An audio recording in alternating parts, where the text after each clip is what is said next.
Olá, amiga ou amigo.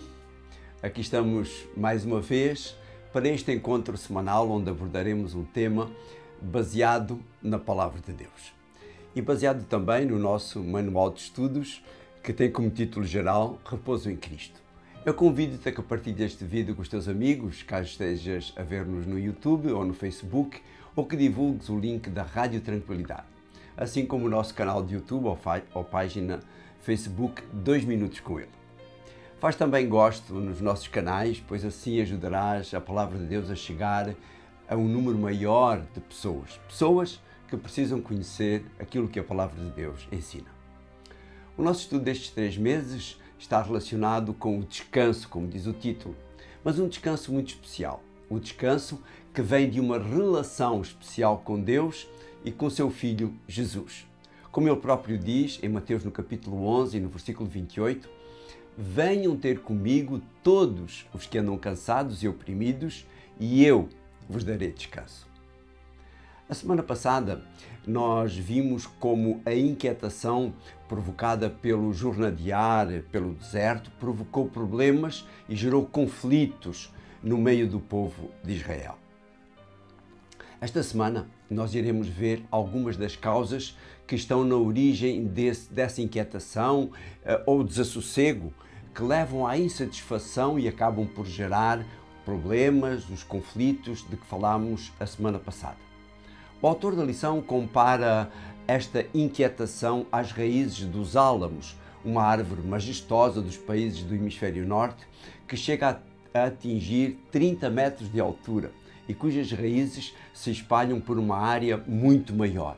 Nós não conseguimos saber quantos quilómetros elas têm. Mas o texto base da nossa lição quase diz tudo e resume de uma maneira tremenda o tema desta semana. Diz Tiago na sua carta no capítulo 13 e no versículo 16, onde existem ciúme e inveja, aparecem a desordem e toda a espécie de maldades. A lição começa abordando um tema que tem a ver com a nossa vida espiritual e a nossa vida devocional, que tem a ver com o desassossego que se pode gerar na nossa vida espiritual no meio em que somos diferentes, entre aspas, das outras pessoas.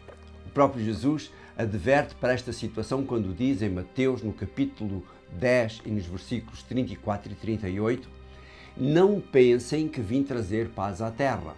Não vim trazer paz, mas guerra. Aquele que não pegar na sua cruz, diz ele no versículo 38, e não me seguir, não é digno de mim. Parece um tanto ou quanto este texto, mas vejamos. Quantos de nós não passamos já por situações em que nos tentaram ridicularizar por causa daquilo em que nós acreditamos?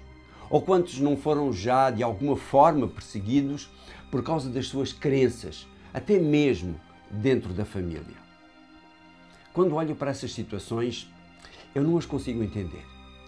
Como é que o facto de uma pessoa aceitar princípios que a levam a ser melhor colega de trabalho, melhor marido, ou melhor esposa ou filho, etc., e acabar por ser perseguida ou humilhada por causa disso?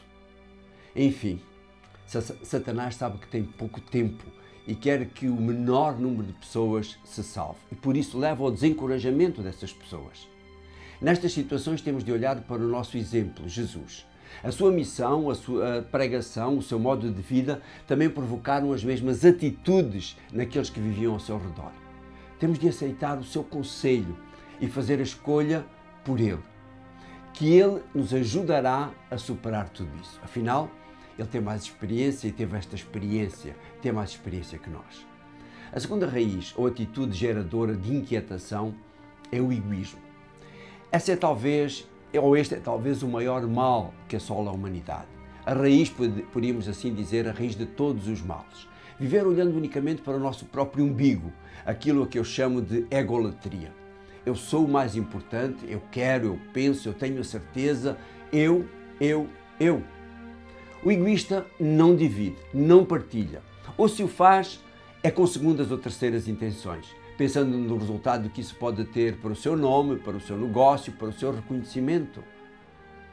Paulo, pelo contrário, convida-nos a sermos semelhantes a Jesus E este texto de Filipenses, no capítulo 2 e nos versículos 5 e 6, é soberbo, mostrando aquilo que Jesus foi. Diz ele, no versículo 5, tenha os mesmos sentimentos que havia em Cristo Jesus. E no versículo 6, ele que por natureza era Deus, não quis agarrar-se a isso, a esse direito de ser igual a Deus. Já imaginámos quanta abnegação?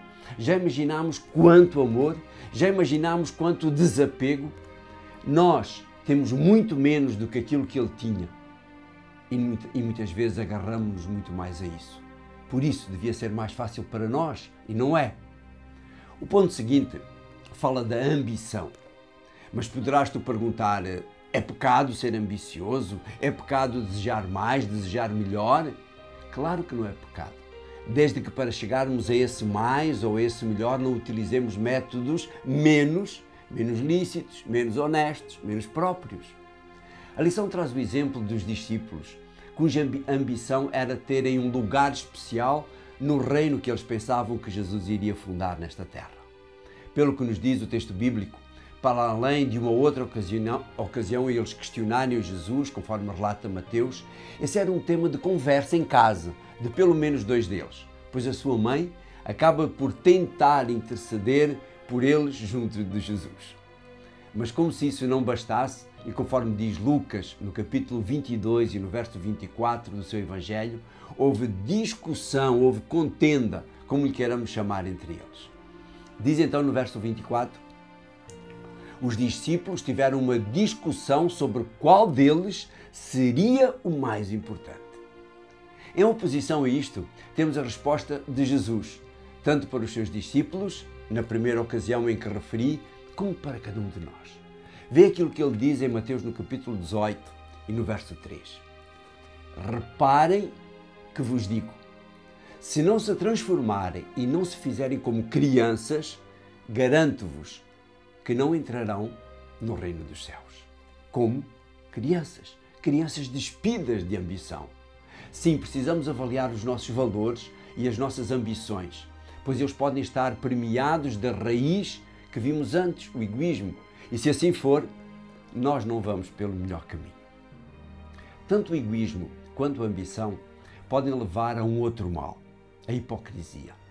Esse talvez seja o mal contra o qual Jesus se insurgiu de um modo mais aberto e mais forte, pois aqueles em relação a quem Jesus se referia deviam ser, na realidade, um exemplo para o povo, uma vez que eram os dirigentes político-religiosos de Israel. O que acontecia é que ao legislar eles deixavam buracos na lei que os isentavam de cumprir essa mesma lei que eles criavam. É isso que Jesus diz em Mateus no capítulo 23 e no verso 3. Tudo o que eles vos mandam devem aceitá-lo e pô-lo em prática, mas não imitem o que eles fazem. É que eles dizem uma coisa e fazem outra. Quando olhamos para o texto de Mateus no capítulo 23, apesar de ser um dos capítulos mais duros da Bíblia, se não o mais duro mesmo, Jesus termina com um apelo a esses homens que demonstra todo o seu amor e graça para com todos eles e com todos os seres humanos. Como vimos em cada um destes aspectos, há esperança e solução para que as raízes da inquietação sejam arrancadas. A solução passa sempre por Jesus. Aquele mesmo que diz, conforme em João, no capítulo 14 e no versículo 6, eu sou o caminho, a verdade e a vida, respondeu Jesus. Ninguém pode chegar ao Pai sem ser por mim.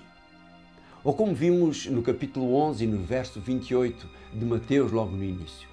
Venham ter comigo, é o convite de Jesus, venham ter comigo todos os que andam cansados e oprimidos e eu vos darei descanso. Podemos dizer todos aqueles que andam inquietos e eu vos aliviarei também. Jesus está à disposição de cada ser humano para o ajudar. Ele toca os corações das mais variadas formas, mas o passo seguinte de ir a Ele e pedir ajuda cabe a cada pessoa. Cabe a mim e cabe a ti, se for o caso. O apelo que Deus e Jesus faz a cada ser humano hoje é o mesmo que fez aos israelitas no tempo de Jeremias, conforme vemos no capítulo 13 e no versículo 22 do livro de Jeremias. Diz ele, voltem para mim, ó filhos pródigos, Outras versões dizem: voltem para mim, rebeldes. E depois continua: eu vou curar-vos e ajudar-vos a serem fiéis. A nossa resposta deverá então ser a mesma do final do verso. Diz: e responderam: sim, nós voltaremos para ti, Senhor, porque tu és o nosso Deus. Que o Senhor nos ajude a ultrapassar as inquietações ou ansiedade provocadas por estas situações. Vamos a Ele, pois de modo nenhum Ele nos deixará de fora. De modo nenhum Ele deixará de nos ajudar. E para isso, ajudando a este tema, eu quero oferecer a cada uma das pessoas que me enviar o seu endereço completo, o seu nome e endereço completo, este livro, A Maior Esperança. Eu espero que isso vos possa ajudar e para a semana nós vamos continuar. Vamos continuar com outro tema e o tema será o custo do repouso. Será que custa muito? Será que tem resultados positivos? A semana que vem nós poderemos ver isso. Pai Santo, Tu dás-nos todas estas dicas. Nós podemos olhar para a nossa vida e reconhecê-las, quem sabe, na nossa vida e pedir-te ajuda para as superar. Ou quem sabe nós podemos ajudar o nosso amigo ou a nossa amiga dando-lhes estes pequenos conselhos. Ajuda-nos, bom Deus. Nós queremos ser melhores. Nós queremos ser semelhantes ao Teu Filho Jesus. Por isso, te pedimos todas estas coisas no Seu nome. Amém. Um abraço e encontramos-nos aqui a semana que vem para estudar este novo tema que eu referi há pouquinho, o custo do repouso. Um abraço e até lá.